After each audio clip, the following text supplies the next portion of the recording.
Thank you, Mr. Chairman. 2 years ago, I came up with the idea that in each and every one of our annual AGMs, we should honor and remember some of our past distinguished physicians who have contributed to the development of medicine in this country. And I had the honor and privilege in 2015 to give the late Dr. Mngola Memorial Lecture on insulin therapy.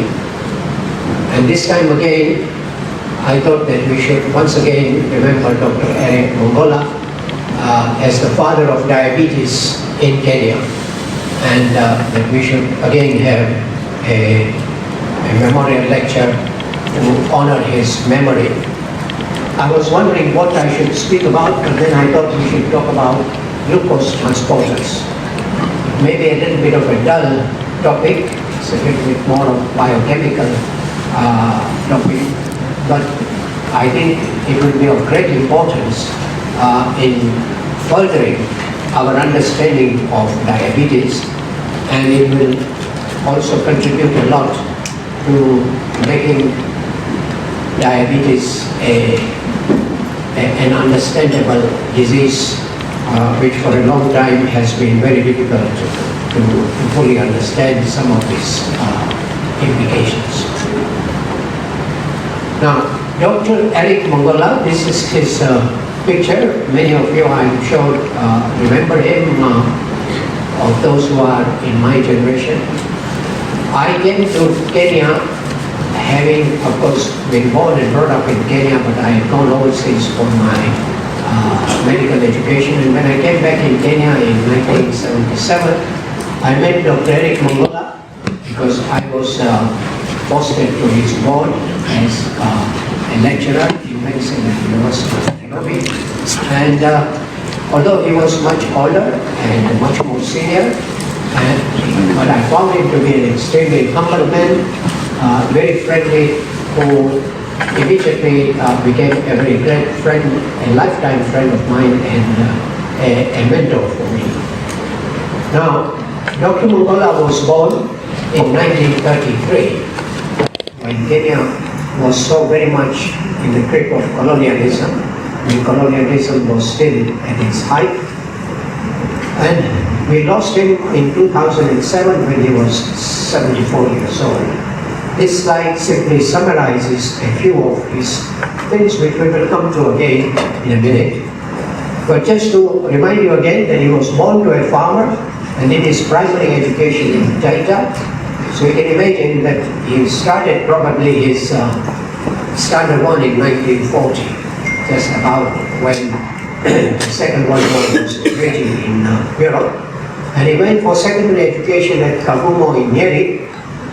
And again, to think that in those days, at a very young age of maybe 13 or 14, 15, he's going away from home to study at another school in Nyeri.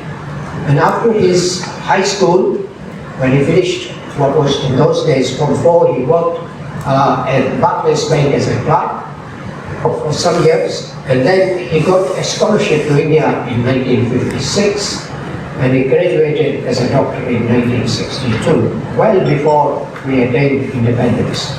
And he worked for the colonial service, and later was transferred to King George Hospital, which we now call Kenyatta National Hospital. He was sent to UK for postgraduate studies, maybe around 1965, we don't know for sure the date, but he became a member of the Royal College of Physicians from Edinburgh, and also achieved a diploma in tropical medicine and hygiene in 1968, and he was posted to Mombasa, here in our hometown, as at First Provincial General Hospital as the first African provincial physician. And that was quite an achievement. He was transferred later to Kenyatta National Hospital, where he became chief physician, and he was a personal physician to His Excellency the late President Jomo Kenyatta and many other senior personalities of that time. And he was the second post-independence director of medical services after Dr. Likimani, who was the first African DNS. So again, to remind you that many things took place in again in 1968, and he achieved his FRCP in 1979. He founded the Kenya Diabetic Association in 1972 and became an internationally distinguished diabetologist. He was given very many honors. His FRCP in 1979, he was given an honorary PhD from the University of Oslo, and our own country and our own president recognized him by giving him an Elder of Berlin Spear. He later became permanent secretary to the Ministry of Health while still retaining his years. So, to my knowledge, he was one of the very few people who was a director of medical services as well as permanent secretary as well as the chief physician to Kenyatta. And he was the founding member of Kenya Association of Physicians, which was founded on 23rd October 1982. And you can work out that this year we will be making 25 years of the founding of Kenya Association of Physicians. And unfortunately, he passed away on 18th of June 2007 at 1:41 p.m. So that was a reminder of who Dr. Eric Mngola was, and we owe him a great debt of gratitude for his friendship, for his humble nature. He was always a very humble man, and for what he has done for diabetes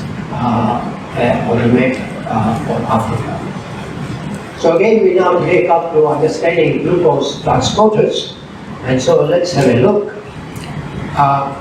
First of all, I would like to just say that there is no conflict of interest. I have not received any kind of inducement or a radio or sponsorship for this presentation. Now, we come to glucose transporter. Here is a molecule of glucose in its three-dimensional sort of aspect. I would like to draw your attention to the fact that although we tend to think of this six-sided structure as being all carbon, but actually there are only 5 carbons. The greens are carbon, this is oxygen. 6th carbon is actually on a side chain away from the main structure.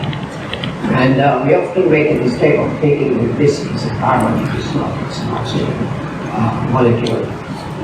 So this is a three-dimensional structure, and here is what we call a Fischer molecule of the D-glucose presented here. We call it a D or a dextro glucose because it's dextro rotated, and this is the dextro rotation of this hydroxide on the 5th carbon. And when it forms a hexose sort of structure, it is carbon 1 joining carbon 5, so that carbon 6 is left as a side chain. I will tell you why this is important when we come later on to understanding some other things. Of course, glucose is at the center of carbohydrate metabolism. It is the main source of energy for most living things, and it is ubiquitously present in all the cells of every living organism. It is synthesized from carbon dioxide and water in the presence of sunlight, with chlorophyll, and in the cells we reverse this process by glycolysis and Krebs cycle to get back the energy which was trapped inside from the sunlight.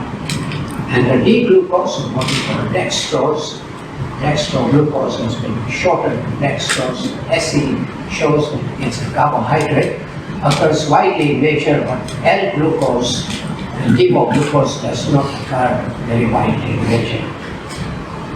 Now, the thing is that this glucose has to move from cell to cell and from the blood to the cell. So for it to go from the blood to the cell, it has to go through a bilipid, phospholipid layer of the plasma membrane which surrounds all living cells. And because glucose is a polar molecule, it will not find it easy to get through this. And this is a kind of a cartoon of the structure of the plasma membrane, and it shows that plasma membrane has many transmembrane proteins which allow the passage of certain molecules. So many of the molecules which traverse the bilipid phosphor layer of the cell, they do so through transmembrane proteins, and many membranes are integral proteins and part of that. Here is another cartoon of this bilipid layer showing you that there is a very complex structure with many glycoproteins, many receptors outside the cells, and glucose cannot easily penetrate this layer. And this is again a similar thing which shows lipid, phospholipids, and glycolipids and glycoproteins. So glucose is a bipolar molecule that requires an active transport system in order to cross the lipid-rich cell membranes. So glucose transporters fall into two classes.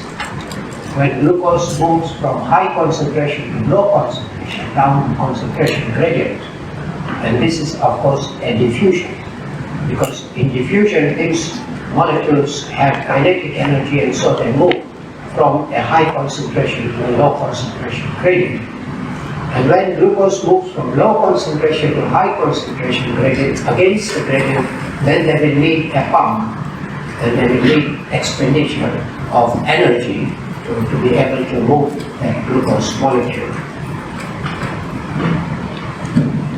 When glucose is moving from the blood into the cell interior, the glucose concentration in the blood is always higher than in the cell, because as soon as glucose enters the cell, it is phosphorylated to glucose 6-phosphate, reducing the concentration of pure glucose in the cell. So this is how the concentration gradient is maintained. The moment glucose enters the cell, it's phosphorylated. So it cannot escape again out of the cell. It is now trapped inside the cell. And unless you have an enzyme that will break down the phosphate bond, it will not be able to come out. And so the concentration gradient will always be from blood into the cell. Thus, glucose can move from blood to the cell interior by diffusion, and we call it facilitated diffusion through special channels which are called glucose transporters or GLUT for short.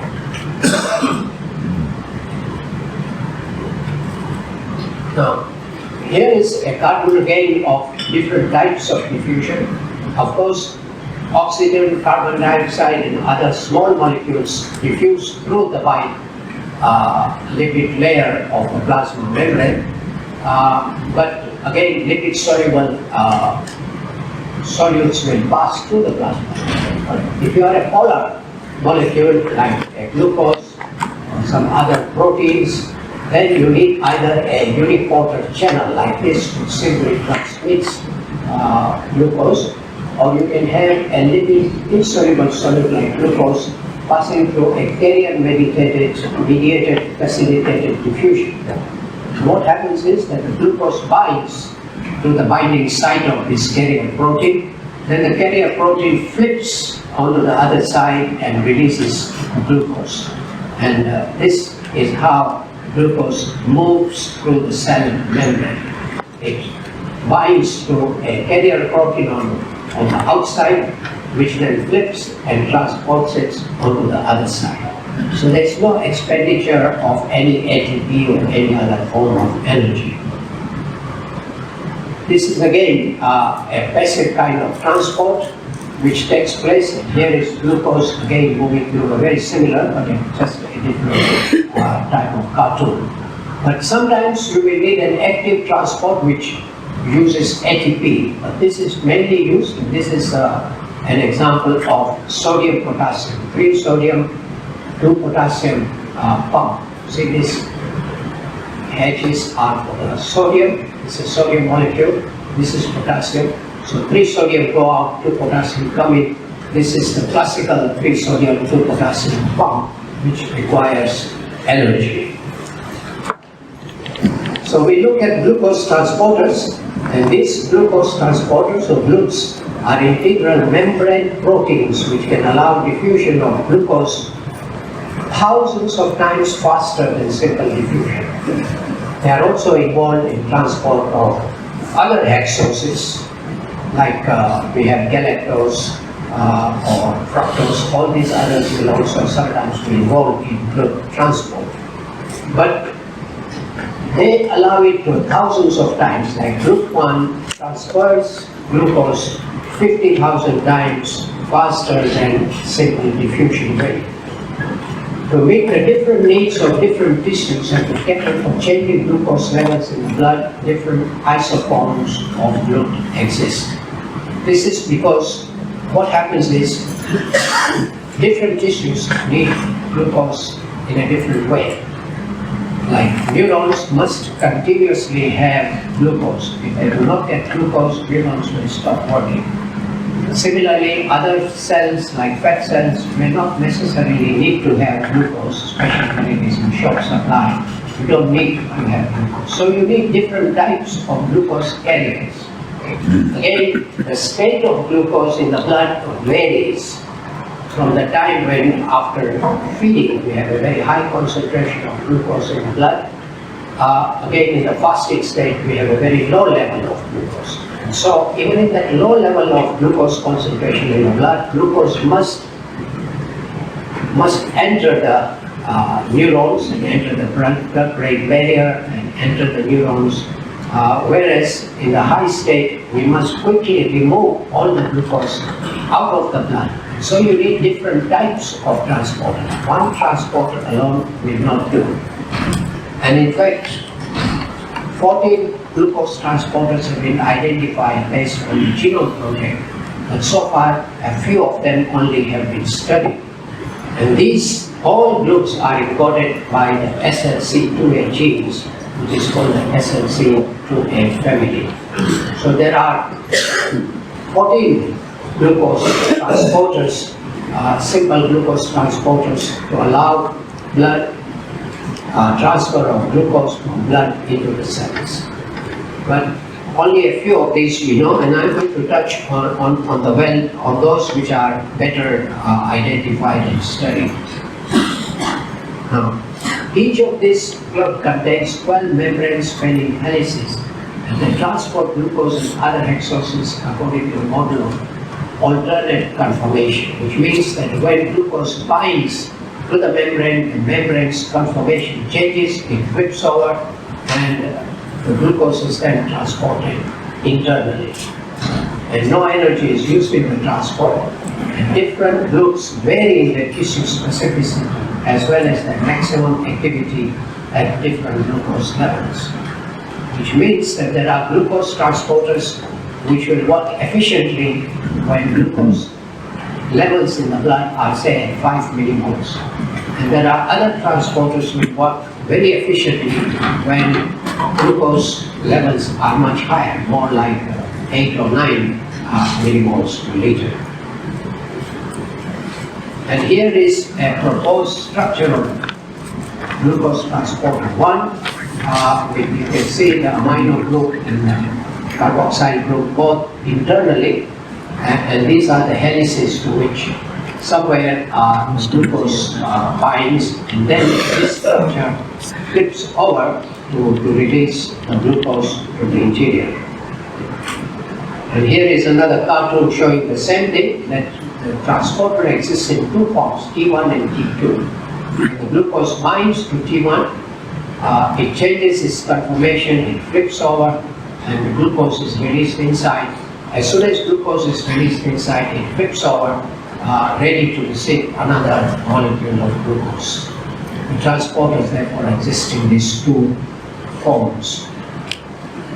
Now, GLUT1, which was the first glucose transporter to be properly studied, it is a highly conserved transporter, which means that it's homologous to in many species. So a mouse GLUT1 and a human GLUT1 have almost 98% homology, almost identification. So it allows slow uptake of glucose into the cell continuously, so that the cell can continue to receive glucose for its internal respiration. And it's widely distributed in all fetal tissues, blood-brain barrier cells, red blood cells, etc. is present almost universally in almost all the cells in the body.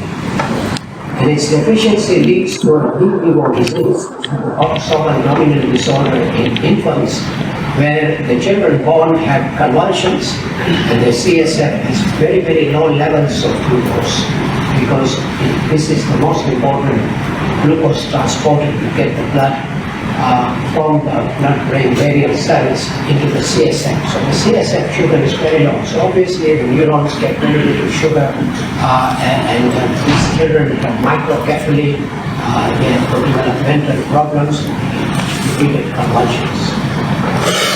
And it is often overexpressed in malignant cells. This is again of very great interest to see that malignant cells are very avidly taking a lot of glucose.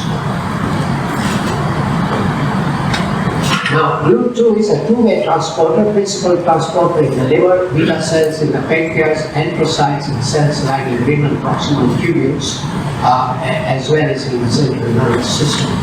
And it also transports drugs. It has low affinity but high capacity, so it acts as a high capacity glucose transporter. It transports glucose very rapidly into the cell. And it also acts as a glucose sensor, because you often have wondered, how does the pancreas know when to release insulin and when not to release insulin? But it's the GLUT2 which actually acts as a glucose sensor. And defects in GLUT2 gene cause a syndrome of glycogen storage disease of a particular type. Very many glycogen storage diseases are called glycogen syndrome. Now, GLUT3 is primarily a glucose transporter for the neurons. So from the CSF, GLUT3 allows the glucose to enter the neurons, and it keeps the neurons functioning.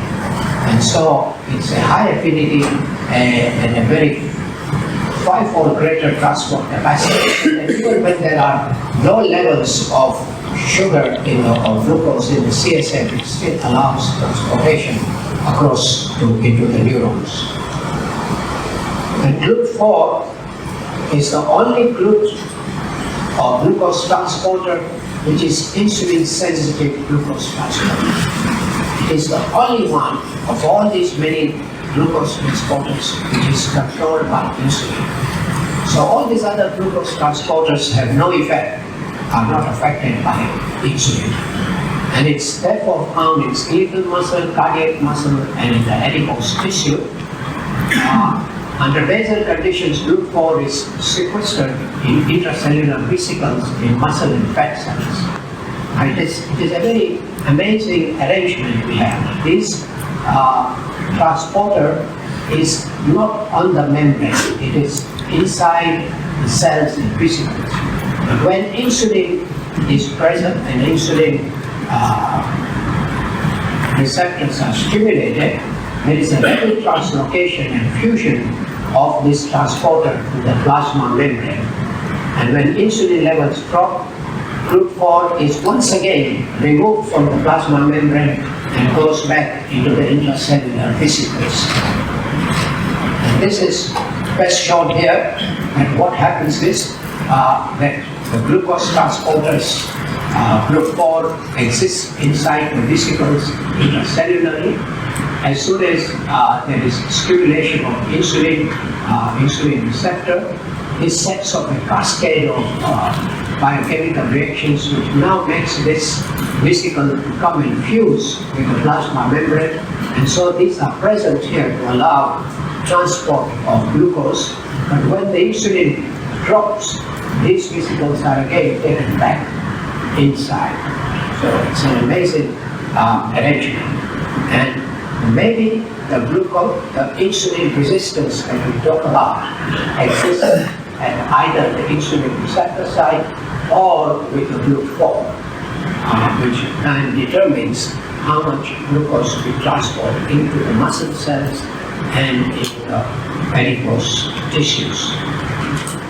And you can see again that when insulin receptor is stimulated, it sets up a cascade of many chemical reactions, but it also now allows insertion of glucose transport to the plasma membrane, which allows passage of glucose intracellularly.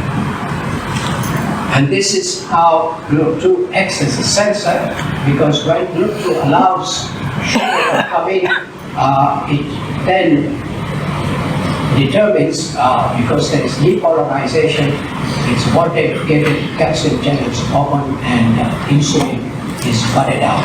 And as soon as GLUT2, there is not enough glucose to be transported in, this process stops, and so the insulin is switched off.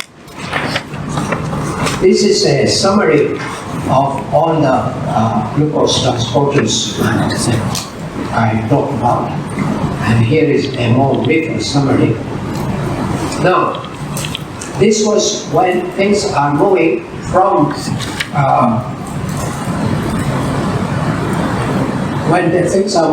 the blood into the cells. But what happens in the intestinal lumen? A different type of glucose transporter was first proposed by Robert Crane in 1960, and he proposed the sodium glucose co-transport as the mechanism for intestinal glucose absorption, which we call SGLT for short.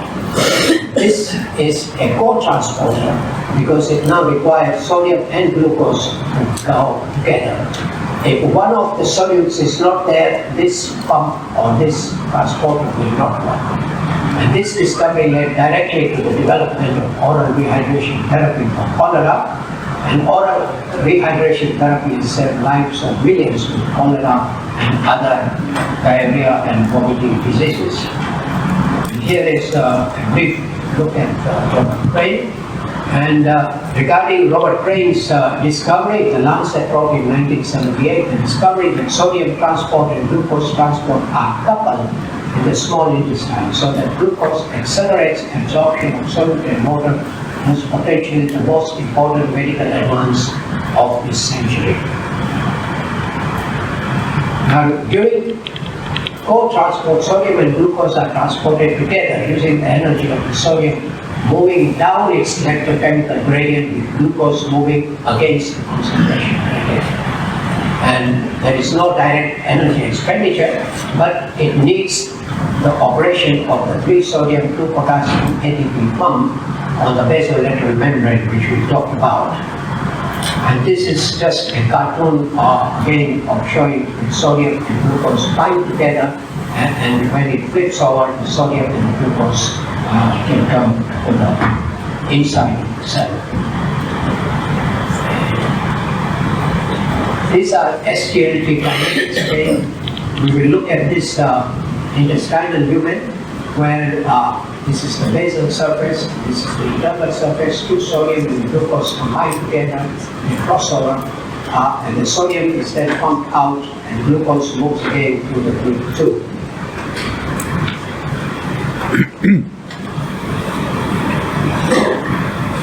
This in the intestine was called the SGLT1, and we have realized that a similar carrier protein extends in the proximal tubules of the nephron, and this has been named the SGLT2. Now, genome studies show that there are no less than 7 SGLTs, and they all belong to the gene family of SNC5A. Much is not known about the others except for SGLT1 and SGLT2. And maybe others of them do other functions. And this is a list of some of the SGLT1, 2, 3, 4, 5, and 6 where they are present. But we do not know very much more about their function at this stage. And sodium glucose co-transporters, to compare SGLT1 and SGLT2, SGLT1 is in the intestine, whereas SGLT2 is exclusively in the kidney. We have SGLT1 in the kidney also, and it transports 2 hexoses, glucose and galactose, whereas SGLT2 is exclusively for glucose. It has a high capacity, and SGLT1 has a low capacity. And this is again comparing SGLT2 and SGLT1. Because of time, I won't stay on this for long. Just look at the renal glucose reabsorption. Glucose is filtered in, and 90% is reabsorbed by SGLT2 in the proximal convoluted tubule, in the proximal part of proximal convoluted tubule, about 10% in the straight part of proximal convoluted tubule, so that in a normal person there is no sugar that comes in the urine when the blood sugar level is below 10 millimoles per liter. And this shows that filtered glucose load of 180 grams per day is normally all absorbed by SGLT1 and SGLT2. But when you have hyperglycemia, after a maximum amount of absorption, some of this glucose will come out into the urine. And this shows you that the filtered glucose at the normal threshold is at about 180 milligrams, which is 10 millimoles, and the rest will be excreted depending on how far the plasma glucose goes.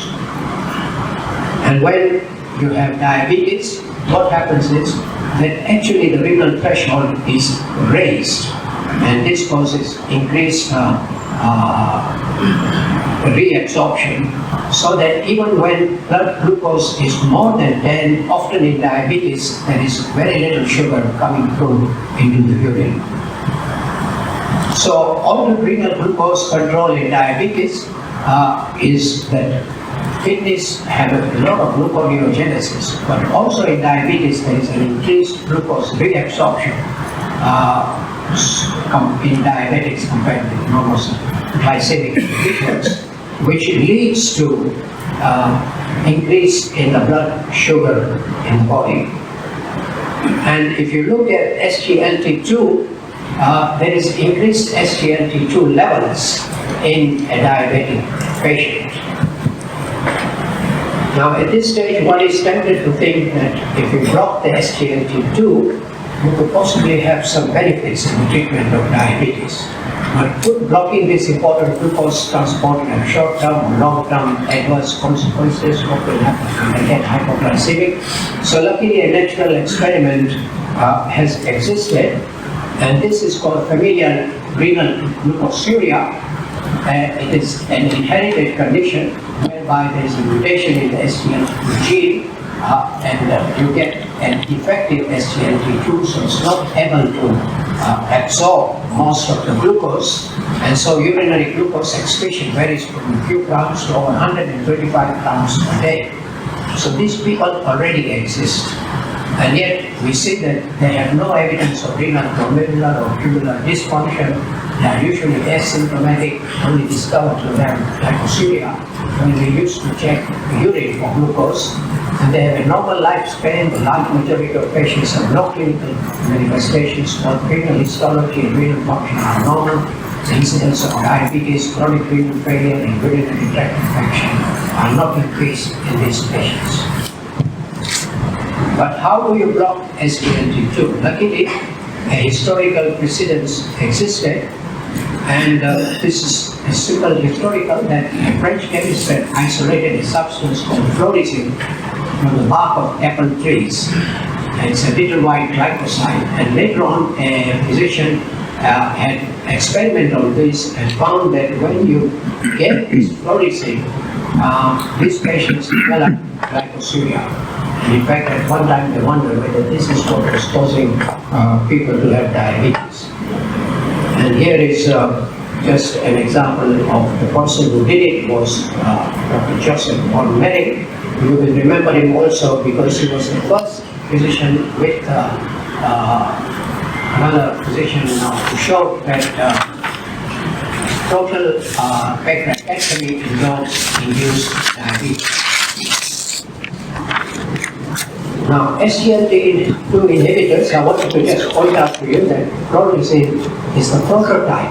This is how we have developed SGLT2 inhibitors, by looking at the molecular structure and then copying it again in this form.